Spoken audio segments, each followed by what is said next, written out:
হাত পা এই ছিটকে এসে পড়লো আমাদের গায়ে। আমি চিৎকার করছি, তখন আমাদের পিছনে যেই ব্যাকআপ ইয়ার যেটা ছিল, হ্যাঁ, ওদেরকে বলছি যে ওর নাম ছিল Jamal, Jamal move to left, move to the left. পাগল হয়ে গেছি আমরা, এইটা তো কথা ছিল না। তারপর আবার একটা ফায়ার হলো, ওটা যে ট্রেঞ্চের উপর পড়লো। থার্ড ফায়ারটা পড়লো আমার ডান দিকে, হান্নানরা শেষ। কোনো দিকে তাকানো নেই, পানি ওরা বেসিন ছেড়ে দিয়েছে সময় অনুযায়ী, সামনে কাদা পানি থকথক করছে, আর এটা জমি তো ধান কাটার পরে যে উঁচায় থাকে। আর একটা সাবমেশিন গান ওই ছিটকে আসছিল, ওটা নিলাম, বাইপার্ট খুলে দিলাম, দুইটা সাবমেশিন গান দিয়ে বুকের উপরে ভর দেখলাম, কিচ্ছু নাই, ছেলে টেলে বুকের উপর দিয়ে ভর দিয়ে আগাচ্ছি আর ফায়ার করছি।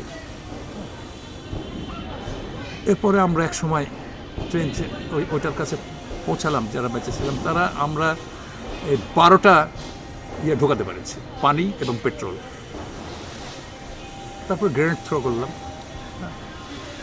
গ্রেনেড বিকট শব্দে ফাটলো, ভিতরে আগুন, পানির উপর দিয়ে আগুন ছুটছে, হ্যাঁ, আর ওরাও তখন ওই হ্যাচ খুলে খুলে সব বেরিয়ে সারেন্ডার করছে। হ্যাঁ, চারিদিকে লাশ পড়ে আছে আমার, চারিদিকে, হ্যাঁ, চিৎকার করছি, কাঁদছি, পাগল হয়ে যাওয়ার মতো। উঠে দাঁড়িয়েছি, আমার পাশে আরেকজন উঠে দাঁড়িয়েছে, একটা ফায়ার ফায়ার ব্রাশ ফায়ার। আমরা ছিটকে ছিটকে পড়লাম, তারই একটা গুলি এইখান দিয়ে ঢুকেছিল, ওটা হাড়ের সঙ্গে। ইন্ডিয়ান ডাক্তাররা বললো তোমার পাটা কেটে ফেলতে হবে, হ্যাঁ, বললাম না, আমি পা কাটব। পরে ওটা ওইভাবেই থাকলো।